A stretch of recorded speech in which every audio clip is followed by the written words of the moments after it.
Feed Time is pushing the dairy industry forward with a 100% neutral platform that makes it easier for dairies to get feed pricing. Feed Time makes feed ordering with your feed mill simple and easy, free for dairies and veteran-owned. Sign up today at feedtime.com/dairy producer and make sure to let your feed mill know about us. We're talking today with Alan Chester near Lisbon, New York. That's the far part of St. Lawrence County in New York State up against the St. Lawrence River. He tells me that we're not north of the Arctic Circle, but you can see it from here on a clear day. And it's about 5 degrees outside, and it's a chilly December day. Thank you for having us at the farm. You're welcome. Tell us a little bit about the farming operations here and your family involvement. The farm was developed and started in 1970 with my parents, and they're still both alive and a little active in the farm.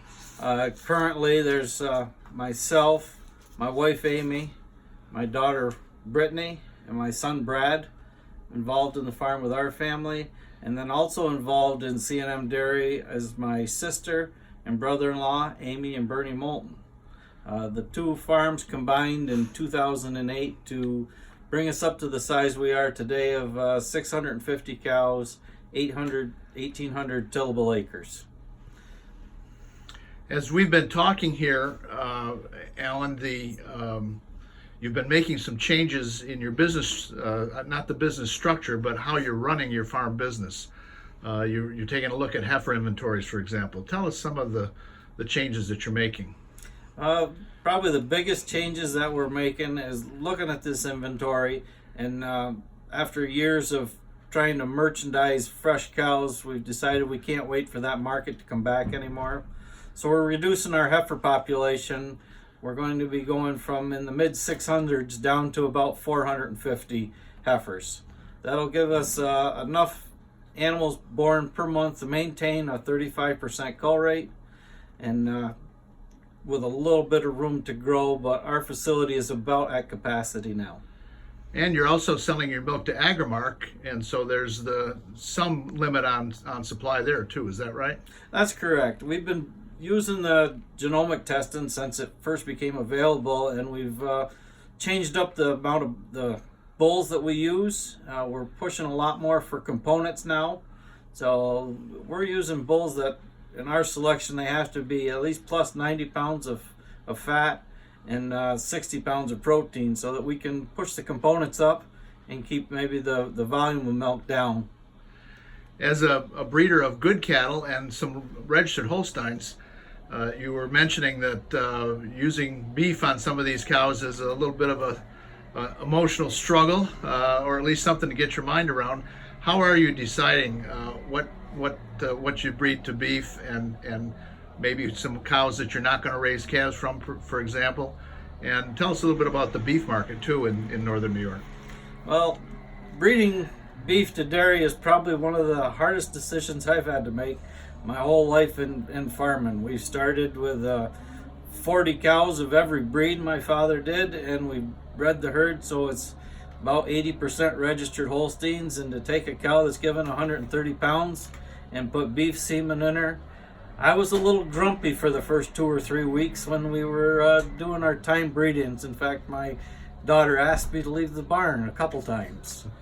But it's just a real challenge, but I know that we have to make those changes because it's the business, and it's changing rapidly in the way it's going to be in the future.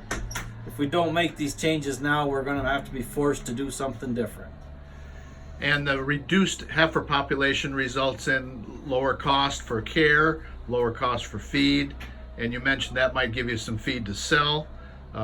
What's the economic impact of the heifer changes?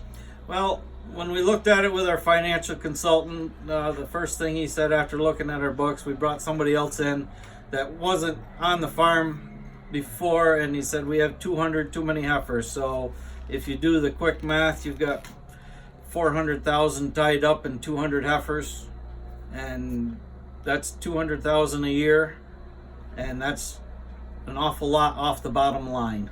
So that was the first light bulb that went off that said, okay, this is a place we have to make change, and we can make it real quick by not raising calves that are born now. But like any good farmer, when a heifer calf hits the ground, you say you're going to sell it, and then you second think yourself 3 or 4 times, and so now we just have a list, and it's on the list, it goes.